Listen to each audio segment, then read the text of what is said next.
You are the world, the present, and the future.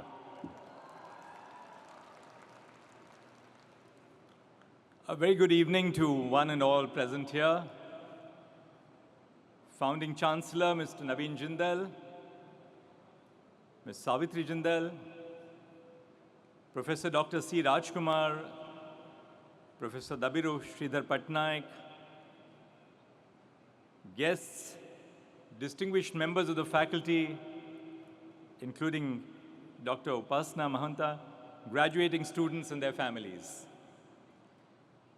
Well, I'm delighted to address the outgoing batches of undergraduate, postgraduate, and doctoral cohorts of the O.P. Jindal Global University. It is not every day that an humble judge like myself gets to address a stadium full of a young audience when they could be watching the actual Olympics. It is heartwarming to be a part of your send-off from your alma mater into your stellar professional pursuits. O.P. Jindal Global University has carved a niche of its own in imparting higher education spanning across disciplines and faculties. In a relatively short span of time, the university management, faculty, and students have stitched together institutions that are exploring some of the most contemporary challenges and their solutions. I believe that the O.P. Jindal University offers a close approximation of the real world where the boundaries of disciplines and faculties become irrelevant. We must all devise ways of solving problems through multidisciplinary cooperative efforts. The cross-listed electives that the university offers foster a multidisciplinary, discursive environment that will help its students going forward. Universities are meant to be melting pots of the country's young and enthusiastic minds, cultures, diversities, and backgrounds. I extend my felicitations to the university on their many achievements and in curating this varied melting pot of disciplines in the faculties of law, journalism, humanities, economics, finance, architecture, and behavioral sciences, all a part of a single learning environment. A convocation, by its very definition, is a large formal meeting of the members of a university. You are now catapulted into a life where you are no more students of your alma mater, but its members, its representatives, and mascots across the world in your areas of expertise. You may reminisce today how once you set foot into your university with notions about the world and your place in it, all with a hint of excitement and perhaps even with trepidation and fear. Your convocation is not simply commemorative of your graduation as a standalone milestone. You would have, in the past few years, taken different courses, lectures, and interacted with your peers, seniors, and professors. Your convocation is commemorative of this journey and of how it has shaped you from students to contributing, participating citizens of our society and the global world. I urge you to take this opportunity of personal transition to envision your goals not only as individuals, but also as members of society. Something you will hear today and in the early years of your professional journey is that you are the institution builders of the nation. While this will eventually become a matter of cliche that you will hardly even notice anymore, institution building is an immense responsibility. 24 years after I became a judge of the High Court for the first time, I know how difficult it is to build institutions and even more difficult to sustain them. Institutional values and goals are indicators of our direction as a society. The Constitution and the legal framework surely delineate our rights, but the legally promised rights play out in the real world and are shaped by the quality of our institutions. In his famous book called The Theory of Justice, John Rawls wrote, "The primary subject of justice is the basic structure of the society, or more exactly, the way in which major social institutions distribute fundamental rights and duties and determine the division of advantages of institutions in our society.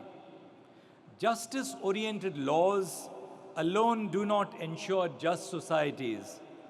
We need our societal institutions and structures to be just as well. And you, the young, would lead our institutions into creating a just society for the future." Constitutional theorists have attributed the stability of democracies to the stability of their founding principles. But something we take for granted in our democracy is the stability that our institution affords to our civic lives.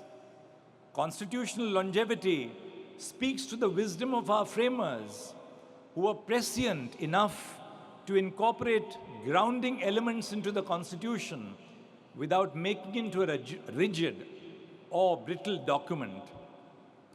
Our Constitution, while being a sturdy foundation for our democracy, is also sufficiently flexible. It accounts for social change and provides a basis for corresponding legal changes as well. Customs and practices that were once beyond reproach may eventually stop corresponding with our constitutional conscience and will thus be questioned against its principles in a deliberative environment. For instance, we may understand that inequality is unjust, but we may have diverse ideas of what equality entails. Does similarity of treatment always promote equality, or does it sometimes stray us further away from equality? Does the law only target manifest inequality, or inequality that lurks in shrouds of protective discrimination and non-interference? For instance, the law prohibits discrimination on the grounds of sex, but a law that prohibits women employees to work in certain establishments or prohibit them from working beyond certain hours, apprehending threats to their security, may not be malignant on its face. Workplace security is a rather laudable legislative object. But notice how a seemingly beneficial law effectively clips the wings of women who seek to be employed in some of these establishments or beyond hours that are prescribed. Such a law would not pass constitutional muster because it furthers stereotypical assumptions and perpetuates gender roles in a workplace. We have among us students of philosophy and law. We know better than to assume that justice is capable of a single definition or that it is the exclusive concern of courts and legislatures. In reality, justice means different things in different contexts, and it takes a compassionate eye to spot injustice around them. But I exhort you today to spot injustice in all its facets in the world around you. Far from it being the exclusive domain of lawyers, one does not even need to know the law to spot vacuums in our decisions, policies, and institutional choices. The economists among you would perhaps similarly spot the cost of low female workforce participation to the country's fiscal progress, or the cost of women's unpaid labor as homemakers. I remember my mother would always ask me when I was young, what would happen if your mother retired one day from the family? Similarly, students of architecture would perhaps have an eye for structural and design choices that are not conducive to the needs of women or to persons with physical disabilities. An investigative journalistic report could bring forth the pervasiveness of all these problems in our society. The bottom line is that we live among many such complexly stacked inequalities, and there are no straitjacket or strictly legal solutions to some of these problems. The solutions, like the issues themselves, are nuanced. They require a compassionate, sincere, professional solution, which you are all now capable of devising. But I'll warn you of the pitfalls. Your education at this great university may make you complacent, to be insensitive to the pain of others. Let not your education and the professional growth and the personal advancement which it brings blind you to the injustice in the world around you. The perspective that you, dear students, will bring to the table is immensely valuable for building institutions of tomorrow. Institutions that are relevant, inclusive, and diverse. You can uncover with your work, your observation and novelty, various avenues for improvement. We are all striving towards better and more just institutions, better courts, better public spaces, better and more inclusive decision-making. And we could always use a fresh pair of eyes to challenge the limitations on our status quo. These solutions are found in law as much as they are found in other disciplines. We can all look around ourselves and we will find ways to plug a gap in policy, in design choices, in economic frameworks, in the dissemination of information, and a myriad other areas. Problems such as climate change, the information gap, unequal distribution of basic resources in society do not have clear solutions neatly boxed in one professional domain or institution. Their answers lie in exploration and cooperation. And it is in your exploration of the world around you and your cooperation with each other that we can push the frontiers of knowledge that is sensitive, knowledge that is compassionate, and knowledge that moves us into more and better horizons. In finding the best solutions, we must not be dictated only by concerns of expediency, rationality, and pragmatism. Finer strands of accessibility, inclusion, and diversity must be woven into the decisions we make. We must remember how some of the issues we face as a society at large today are magnified by pre-existing inequality. Our social order is not necessarily perfect in all respects, and sometimes our present problems may compound with underlying imperfections. This entrenches pre-existing inequality. Their impact is not only imminent and harmful, but also disparate.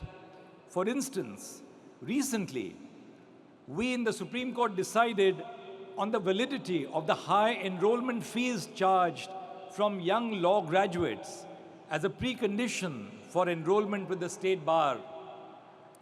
The fee being paid far exceeded the legally stipulated amount, and it presented a significant roadblock to young lawyers looking to start their professional journeys. This exorbitant fee, however, is not an equal burden shared by all law graduates alike. Rather, despite the apparent uniformity of the fee had vastly unequal consequences on people who belong to marginalized communities, first-generation lawyers, and those who lack the social capital that some of their professional competitors possess. We held that such a fee violated substantive equality and posed an entry barrier into the profession.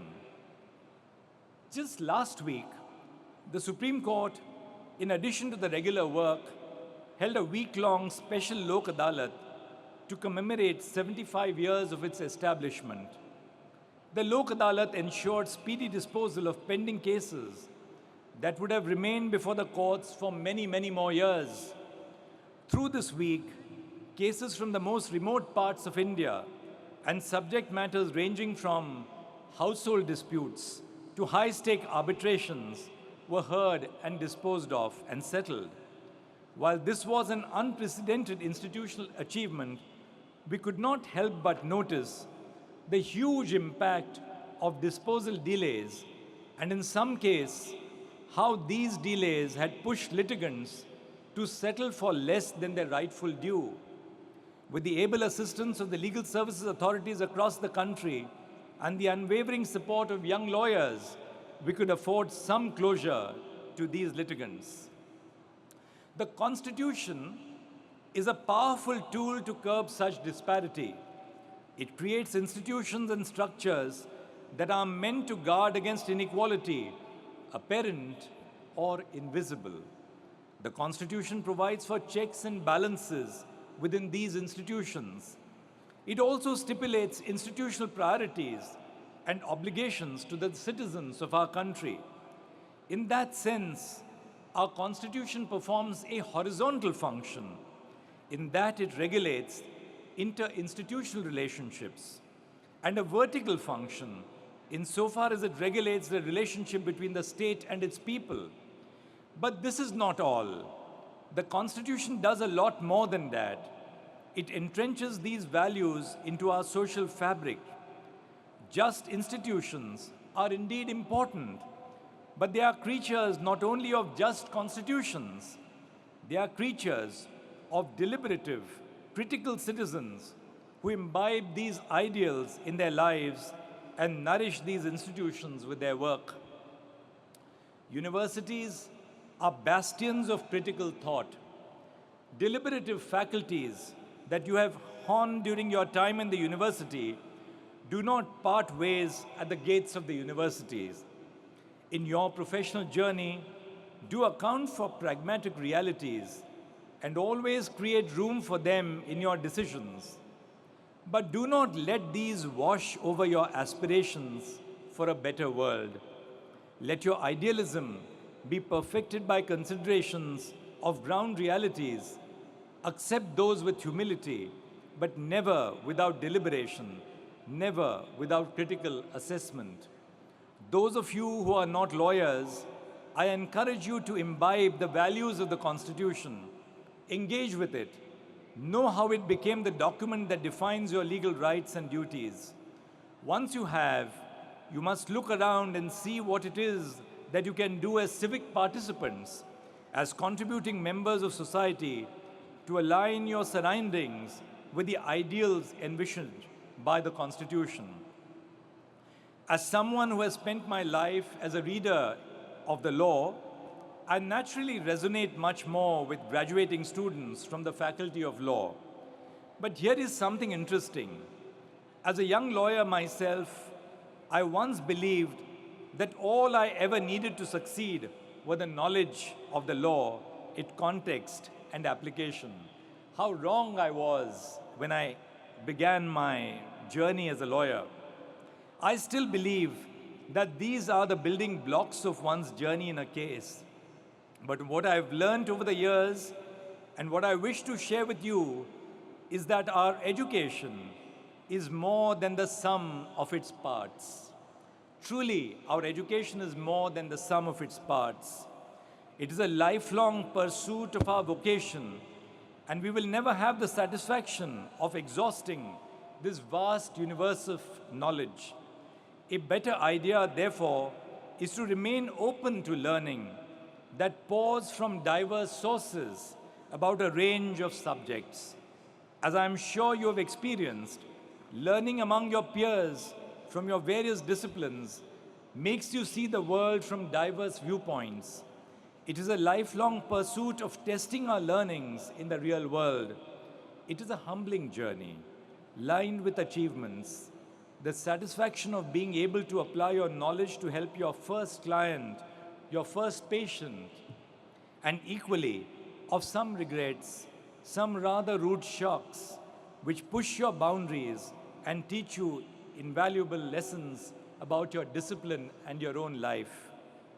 Every once in a while, I see a young counsel before me seeking a passover in a case because their senior is on their way in a different courtroom. I make it a point to push them to argue the briefs themselves. Hopefully, it offers them some amount of encouragement. But more importantly, I hope it prompts them out of their comfort zones, as I was once prompted by my own seniors, my peers, and my professors. I encourage you to look past the initial and later, the intermittent, uncomfortable transitions in your professional journeys.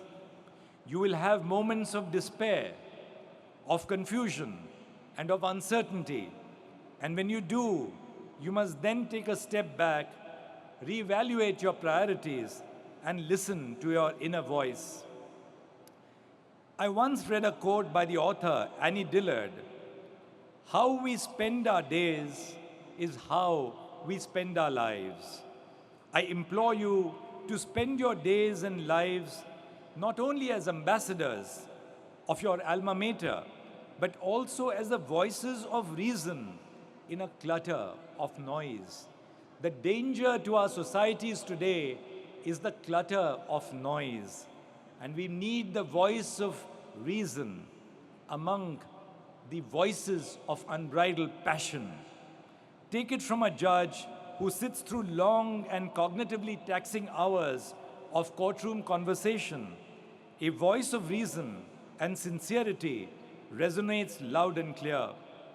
You must incorporate the spirit of our founding values in all that you do.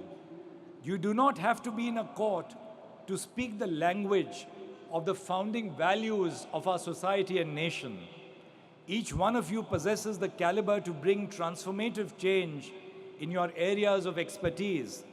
The first step in recognizing that is seeing yourselves as vital stakeholders in the diversity and well-being of our society.